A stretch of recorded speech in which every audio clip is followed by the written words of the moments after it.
నల్గొండ జిల్లాలో సంచలనం సృష్టించిన అధిక వడ్డీ మోసం కేసులో జిల్లా పోలీసులు కీలక పురోగతిని సాధించారు.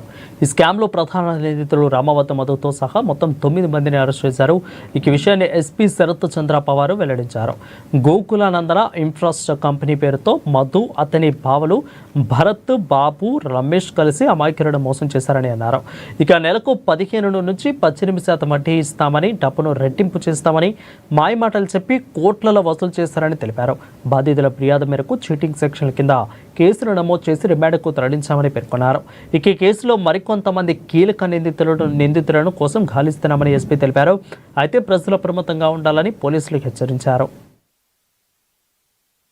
లాస్ట్ వీక్ మనం వద్దిపట్ల గుడిపల్లి పోలీస్ స్టేషన్ లిమిట్స్తో వద్దిపట్ల గ్రామం పల్లుతండకు సంబంధించి బాలాజీ నాయక్ అనే పర్సన్ని మనం అరెస్ట్ చేసిన తర్వాత ఇతనికి సంబంధించిన ఇన్వెస్ట్మెంట్ ఫ్రాడ్, జనాలకి అధిక రేట్ల మీద వడ్డీ ఇస్తున్నామని చెప్పేసి జనాల దగ్గర నుంచి మనీ కలెక్ట్ చేసుకొని ఆ మనీ అంతా కూడా మళ్ళీ ఓన్లీ వడ్డీ కట్టడానికి వాడుకొని ఎక్కడ కూడా ఇన్వెస్ట్మెంట్లు చేయకుండా జనాల్ని మోసం చేసిన క్రమంలో మనము లాస్ట్ వీక్ 4 కేసులు కట్టడం జరిగింది. దాని తర్వాత అడిషనల్ ఎస్పీ గారి ఆధ్వర్యంలో ఏఎస్పీ దేవరకొండ ఇంకా 3 సిఐ మల్లెపల్లి, నాంపల్లి, డిండి సిఐ గారి వీళ్ళ టీమ్స్తో మనము సపరేట్గా టీమ్స్ ఫామ్ చేసి ఈ నెట్వర్క్ ఇంకా ఎంతవరకు వెళ్తున్నది, ఎంతమంది బాధితులు ఉన్నారు, ఎంతమంది ఏజెంట్లు ఉన్నారు, ఇవన్నీ కూడా వర్కౌట్ చేయడం జరిగింది.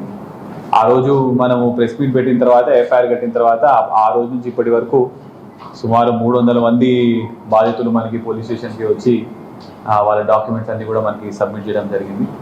అయితే అదే గ్రామంలో అదే ఊరికి చెందిన మధు అనే పర్సన్ని, రామవాద్ మధు అనే పర్సన్ని మనము ఇవాళ పట్టుకొని రిమాండ్ చేయడం జరిగింది. ఇతను కూడా బాలాజీ నాయక్ ఏ విధంగా బిజినెస్ చేసినాడో అతని దగ్గర నేర్చుకొని అతని దగ్గర ఫస్ట్ ఏజెంట్గా పనిచేసి తర్వాత నేనే సొంతంగా నడుపుతానని చెప్పేసి ఆయన దగ్గర నుంచి మళ్ళీ సపరేట్ అయిపోయి ఇతను కూడా బాలాజీ నాయక్ ఎంత మనీ చేసినాడో అంతవరకు ఇతను కూడా సేమ్ అంత అమౌంట్ జనాల నుంచి